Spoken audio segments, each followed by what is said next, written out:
Voilà, fidèles téléspectateurs des Debout Congolais TV, je reviens encore vers vous dans le cadre de l'actualité de la République démocratique du Congo et du monde pour partager avec vous des sujets importants qui nous concernent. Merci de votre fidélité, merci pour la confiance que vous continuez à nous faire malgré les bannissements dont nous sommes victimes de la part de YouTube. Nous avons été bannis, notre chaîne menacée de disparition, on a failli supprimer notre chaîne, mais on nous a stoppé juste que la monétisation. Donc, nous fonctionnons sans suggestion. Si vous verrez que nombreuses personnes nous cherchent sur YouTube pour ne pas nous retrouver, c'est pour des raisons évidentes, comme je viens de l'évoquer. Donc, YouTube nous a suspendu. Lorsqu'on vous suspend, on suspend votre monétisation, il n'est plus possible que certaines fonctionnalités de YouTube euh, vous soient facilitées. Donc, biso, toujours continuer kosala musala na biso, ndenge tozali ko communiquer pour na bino, mais mingi bato baza komona biso ezali bino oyo bozali na esengo kolandaka mingi banalise ya mwana mboka Samba Olonga bozo partager na biso nyonso tolobaka pona ekolo Congo pe pona nzinga. Donc soko oza abonné te ezali difficile que ozwa basango ndenge na mesana kopesa ngo mikolo na mikolo. Vous remarquerez vraiment que nazali mais bato ebele bazo cesser te kotunanga. Okoki pe ko taper sur YouTube Debout Congolais ozo se retrouver te. Alors si vous tombez sur cette vidéo, abonnez-vous.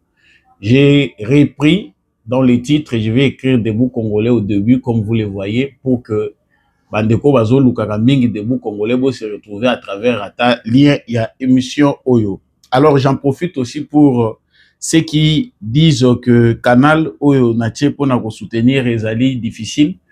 Le numéro en bas de votre écran est le seul canal utile pour atteindre Biso, voir s'il y a d'autres moyens par lesquels vous pouvez kosunga chaîne Oyo.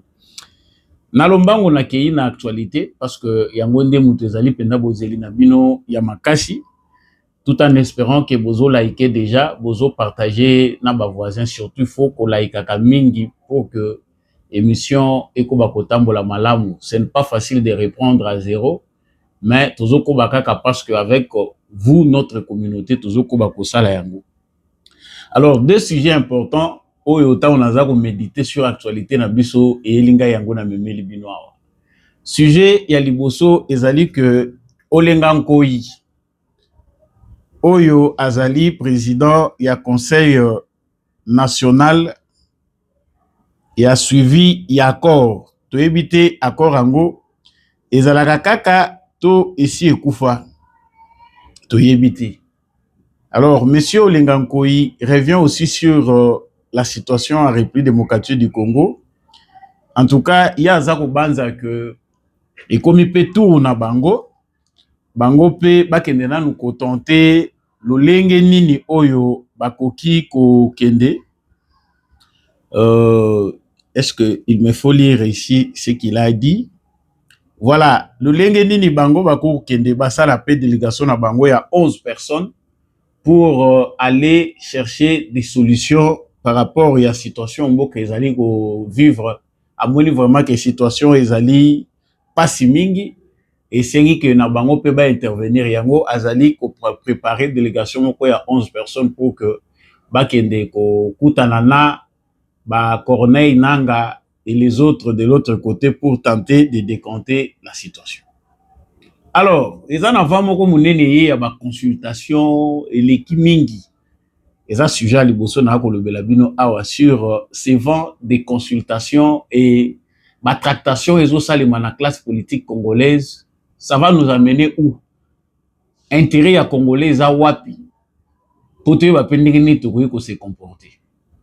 Wana ezali sujet à liboso na ko meka pe ko fongola parenthèse muke sur o eza ko zela biso lobby.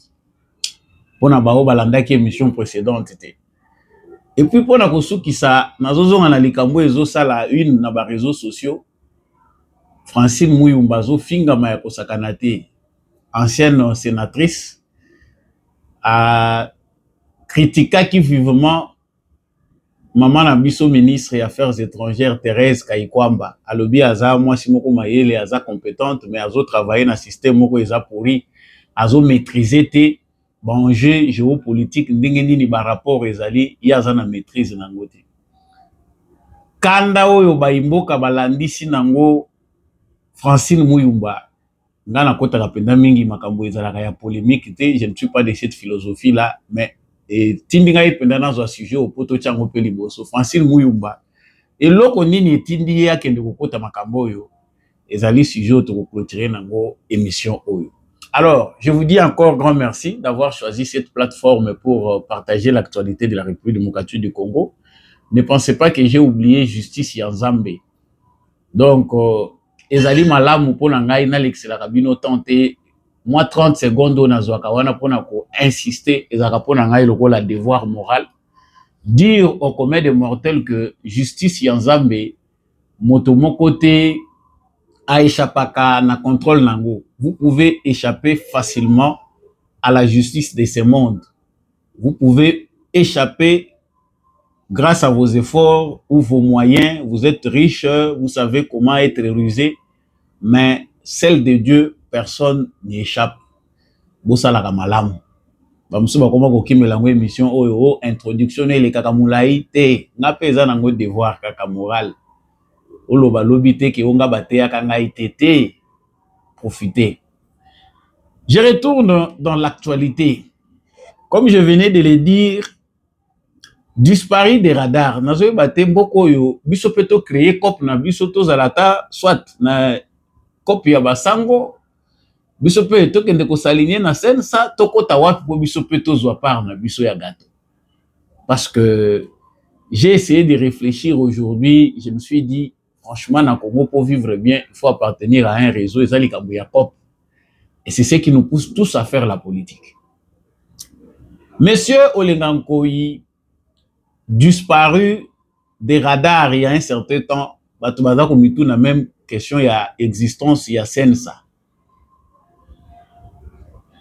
Ce qui conseil national il y a suivi il y a accord. Et loko e oumeli. Mais on se demande to utaki na élection. To si to sali be élection mbala na mbala. Structure oyo légitimité to légalité nango etikali basé na nini. J'ai cherché tout jusque là ma question na ebité bino bato boza pe na mathématique mususu bo mekananu ko yebisa ngai ça c'est basé sur quoi cette affaire il y a ça. Mais monsieur Olengankoyi qui n'a plus de rôle à jouer revient encore cette fois-ci à lobby na observer situation ndenge ezali ko se passer na mboka na makambo eza ko leka na est ya Congo ba moni ke mboka eza ko courir danger munene ba musu baza ko loba balkanisation ba musu baza ko loba mais bango ba lobi pona bango il faut pe basa la comité na bango groupe moko ya 11 personnes oyo ba ko kende pona ko kende ko consulter Corneille Nanga na baninga na ye po bayeba nini oyo bango bazali koluka pona koyeba ko trouver solution. Alors kimia batu nyonso baluka kango kaka eza mabete soki oyoki ke baza koluka kimia on ne peut pas vraiment refuser la paix soko boy kimia na yebite soko za mutu ya ndenge. Mais nous nous posons la question, il faut au finish combien des organisations, combien de délégations pour en faire au biso sur ba congolais tout sito yebi que il y a un petit groupe d'individus capricieux qui ne se retrouvent pas par rapport à la configuration actuelle de la politique du pays qui se sont rebellés baki kosala makambo na bango et puis ba trahir nation en s'alliant à une nation ou à un pays qui agresse les nôtres. Bon, basango bakendaki tozomona bato bazouta ba poto bazokende ba Union européenne ba délégation ya Nations Unies ezokendaka kuna ba États-Unis aza kotinda ba délégué na ye tous les gens tomoni pe kaka na likamoko wana bato bazoko uta na ba ancien président Obasanjo pe auti kokuta na susu na Félix Tshisekedi atoshito lobela Bon, basango baza kotoyo et tout ce qui se passe. Bon, quel est le rôle? Qu'est-ce qu'on peut encore attendre de cette structure Yassen ça et l'Okoni Nazoluka Kendekosal? Qu'est-ce que vraiment Olengankoi avec son aventure peuvent encore amener à ce stade? Parce que les Koloa Toyebi que accord ils ont la biso ezali accord de paix aux États-Unis azako faire signer République démocratique du Congo na Rwanda. Misu ya mokili mobimba ezawana. Kotoyo balobi processus moko ezawana eza ya Doha. Bon, il faut au total combien de structures, combien des organisations où il faut s'impliquer dans faire eux. Moi, j'ai vu autre chose. Nabanana kotangela bino awa liste ya ba consultation. Mboko ekomi mboka ba consultation. Franchement, chers Congolais, nous sommes le peuple le plus tolérant. Quelque part, tozotala ta baninga na Kenya ngondingi baza ko s'exercer. Bazo pelisela route moto kuna ndolobi mais voilà quand même un peuple parce que route akanisa que ye aloni akobuka te. Alona ki mabe ye pas akobuka mabe. Akanisa que ne Congo ndeza l'instable pour bango bazala bien. OK. Le karma existe, hein. Vous voyez ce qui se passe chez Ruto. Président wa sekaka pamba pamba mikolo to moni azo kipe le makambo Congo te. Ce président là qui est toujours tout souriant, azalaka na ye na kimi azalaka na problème te surtout d'apparence. Azo mona mabimona mona na ye kuna na ba Kenya. Donc démocratie na bango eza menacée kuna bazo sala masécurité. Mais voilà ce qui se passe chez nous. Le président Félix Tshisekedi a ses consultations via son conseiller spécial en matière de sécurité, maître Eberand, le professeur Eberand. Ils ont ma consultation oyo senkona ICC basalaki à travers processus na bango ya pacte social etikali entre guillemets batikali pe likolo na ndenge na bango soki ko déboucher na nini bango mutu bayebi quels sont leurs intérêts, quels sont les nôtres. Et dans la consultation, il y a Martin Fayoul, avec son camp aussi. Il n'est pas à consulter, il n'est pas à consulter, via Zoluka pe ma deswabana, koto bazo critiquer, bazo tonga yeba lobi que asa suki via Zoluka pe mbwengi ma deswabana, tant ko ya koleka kaka boye osali pe lokote. Lui aussi consulte à sa manière pour na camp ya patrie ya créer. Koto pe Jean-Marc Akaboud avec aussi son camp. À peine sorti de la prison, Jean-Marc Abound a le but pour naïa pour vendre un mokaboué. Il n'est pas à leader na quoi naïe, il consulte. Kabila P, kuna na théâtre aza kosala à partir ya Goma awa komi na Bukavu, lui aussi dit qu'il est en train de consulter. Finalement, mboko yotoko vivre théâtre et timo colonine. Qui a droit de consulter? Qui consulte qui? Je suis vraiment quand on a ça l'analyse, on a vendu la méditation, il n'y a que les Congolais qui peuvent supporter ça. Parce que classe politique, si le Congolais était responsable, les Congolais, tous ceux qui peuple moko debout et peuple moko azakana réaction te que batindikaye. Je pense qu'on en aurait déjà fini avec cette qualité de politiciens. Donc, ba processus oignon se multiplié au yona bateau baza ko se fracasser. Chacun est en train de se démener pour se frayer un chemin, trouver aussi une place.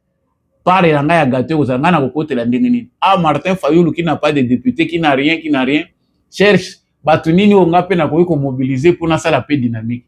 Moni presse penge ceux qui a déjà transport azwaki, mikolo ko finga chilombo isili akitisi nanu muke wana komi kobeta mbunda zota la poche mama na bana bazolia kitoko azongeli kokende kosala ba meeting na ba quartier na bango ya Lamuka place oyo moi quelques personnes batikala bazota la Fayoulou lokola leader important pour leur dire botala ndenge tokokende mutu na kwena ye. Est-ce que le Congolais se pose des questions si réellement makambwana nyonso bato baza ko se tracasser bazo sala ngone intérêt na biso? Moi j'ai conclu que c'est non. Ces aventuriers qui se disent politiques ou politiciens, bayebi eloko nini oyo bango moko bazana kati ya koluka. L'intérêt du peuple congolais n'y est pas. Félix Tshisekedi est élu pour un mandat de 5 ans. Jusque-là, constitutionnellement, c'est ce qui est dit.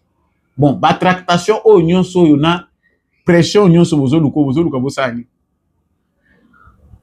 Allons-y.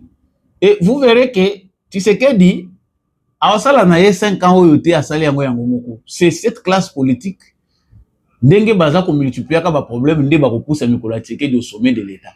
Na nature ya Félix Tshisekedi biso batoto yebiye parce qu'étant faisant partie du combat qu'il a apporté au pouvoir, tu vois qu'Aza Mouto a s'accrocher au pouvoir. Il n'en a pas vraiment besoin. Mais, vu peuple, vu classe politique, Mouto tozu a boye volontaire, to ko tike boye. Bango mo konde baza ko ivrer pour na ko pousser les micros. Entre-temps, les autres cherchaient au peu baza na union sacrée koto baza ba komi agité na union sacrée bazo banga awa makamba Fayulu ba yeko omoni ba critique ekomi koto Fayulu akoti koto akomi ko s'attaquer na bato bemba ya Fayulu bazo s'attaquer na bemba ba oyo koto bazo s'attaquer IDPS na INC makofi ezolela na se faut être Tshisekedi po yeba ndenge Tshisekedi azolalela pongi mboko oyo soko lingi yango makasi ekozo réfléchir matin midi soir pona lamu ya mboko oyo yo nde muto ko souffrir makasi koleka. Mieux vaut que tous les ignorants qui oyeba. Surtout pour avoir problème aux gens Congo. Donc, cette histoire, Yaolengankoi, je pense, à mon avis, que c'est une aventure qui n'a pour bénéfice que ses propres intérêts na yemoko. Ils ont bénéfice na yemoko. Donc, il n'y a pas d'intérêt congolais dedans. Instinct na ye ya qui rebelle, c'est aussi un ancien, quelqu'un qui a aussi fait des histoires. Soki makila na bango ezo pousser bango bakende kosala soki ndenge nini mais nous côté wana bato wana tozomona eloko oyo bokende koluki pa na bango te. S'il y a des gens qui ont les soucis du peuple congolais ndenge congolais aza ko souffrir, les vrais congolais doivent s'associer à la résolution des Nations Unies na rapport ya conseil ya Nations Unies aux droits de l'homme pour exiger que bato yo ba commettre ba crime oyo baza la sanctionner. Voilà là où devait reposer l'amour pour ce peuple et pour les pays. Mais si ce qui dit sikoyo tozali kaka na bato baza ko banza ke voilà, il faut continuer à aller faire ce qu'ils appellent le dialogue. Bino moko boyebi ke tango ko l'excesa les sous-souté. Alors, je suis très rapide. Sangwami balé zali bato bozo zongela kabiso. Ba korango bino bozo wele la consigner. Nous ne faisons que rappeler parce que tout le monde a le droit d'être sceptique. Et ça na bato jusque là prudence et sengi na bango ke bandi melo côté. Même moi, j'ai cette doute là radicalité mais ba doute na ngai. J'ai un doute, hein, voilà, emploi tantôt il y a article oyo ezalaka biso to yebi mo ba langue na biso. Alors, doute oyo ngai ezali méthodique, ezali doute moko logique vu l'analyse que je fais du comportement des Rwandais, du comportement du Rwanda vis-à-vis des accords. Kagame a longtemps été bercé et qui n'a jamais respecté quoi que ce soit lorsqu'il s'agit de la République démocratique du Congo. Donc, on ne peut pas mettre un point. Nous savons que son avenir est sombre. Bon,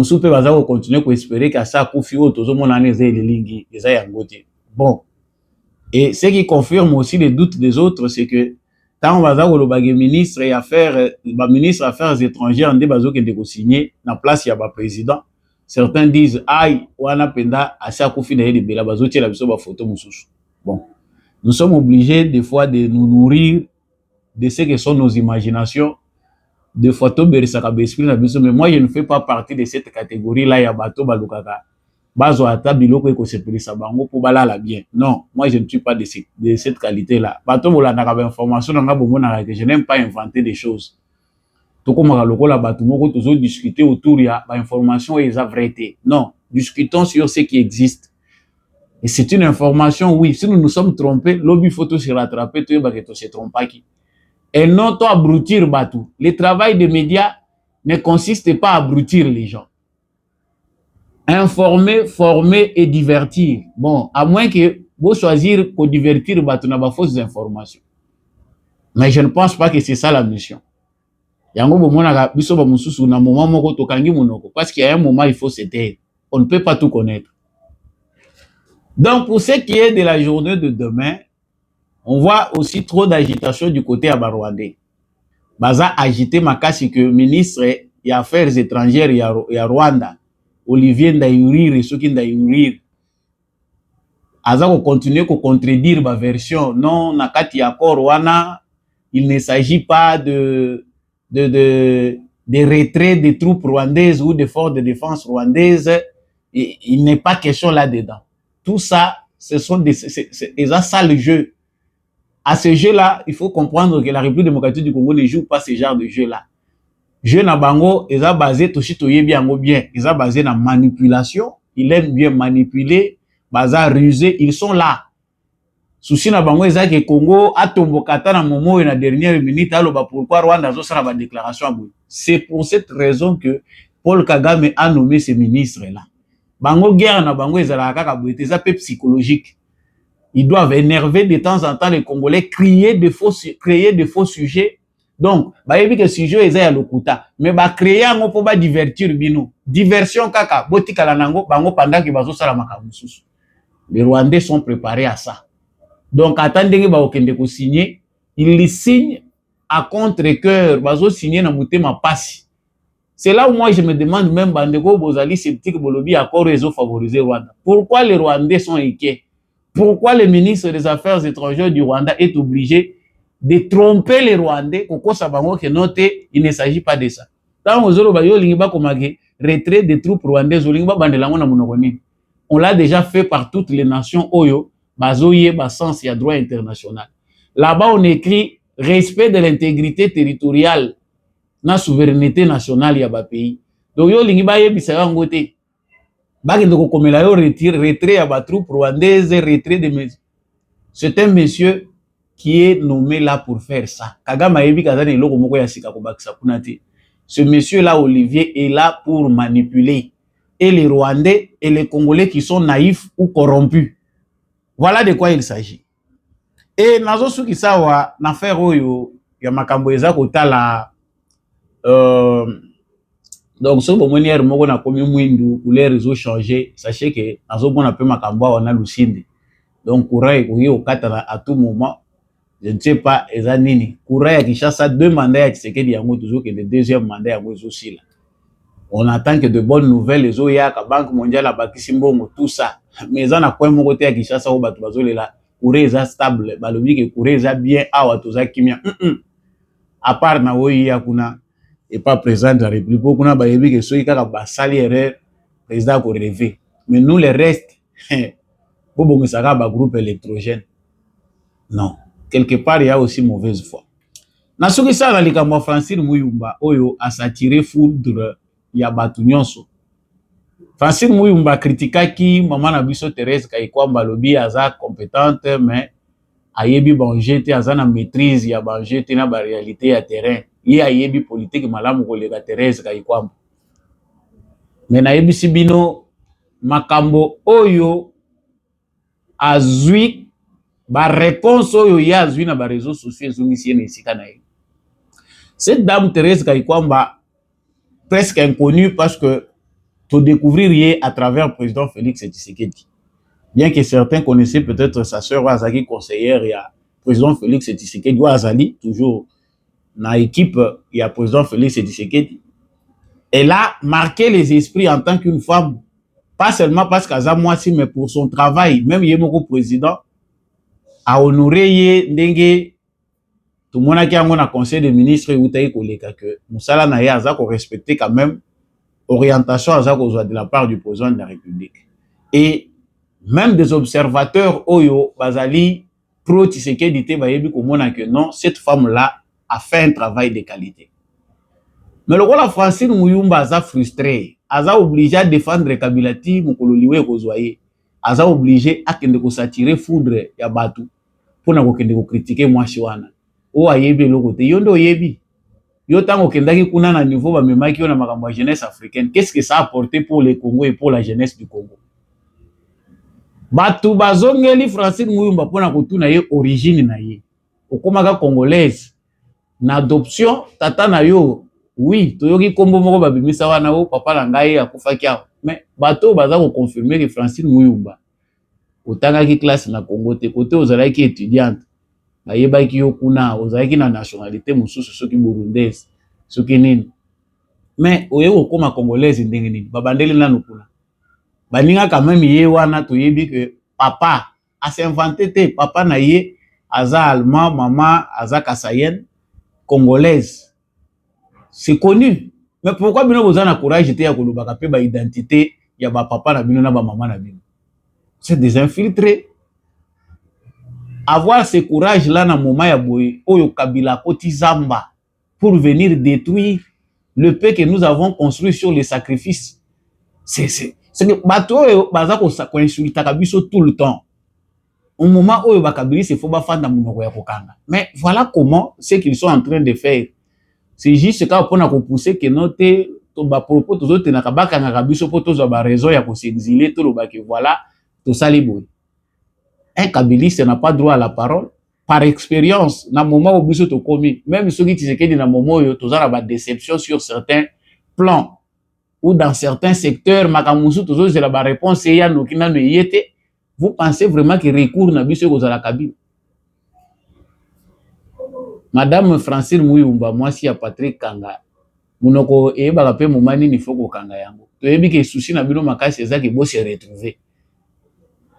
6 ans oyoyo bozali te na scène politique et comme si bino maladie. Vous ne pouvez pas supporter ça. Alors, battez-vous avec le moyen possible. Il faut convaincre le peuple congolais. Oui, le peuple congolais te 18 ans biso to salaki malamu 6 ans Tshisekedi nda bomi. Tshisekedi aye ko bebiso biso to tongaki. C'est congolais là qui accepte ça, c'est un malade. Bande ko émission ici li boyebi ke biso to lingaka polémique te to ko kakango te. À défaut d'avoir des philosophes, des penseurs sur lesquels tu peux confonder l'analyse na biso na raisonnement na biso, to koma na biso na philosophie ya wenge. Et yembi mwana mobali moko yembi nzembo na yao. Philosophie wenge koti na politique. Donc nos penseurs sont des musiciens et si les totikalika na danse, toujours réfléchir ndenge ba musiciens na biso bazo binela. Ndenge pe biso pe toujours réfléchir. C'est très mal vraiment pour un peuple. Bato batanga sou mikandate. Mikande za sou na valeur te. Ce qui na beaucoup livre, beaucoup lui paisa cher. Bongo sikoyo muto oyo azana na passion kotanga mukandate bozi sou mukanda botie cher. Aotanga mo koloni. Émission esili merci na bino nyonso bolandaki biso de partout na République démocratique du Congo. Samba Olonga de père et de mère apesi bino merci. Merci. Na l'homme de la vérité des urnes, Jean-Louis Timbalanga. Merci à Papa Maurice Kikangala.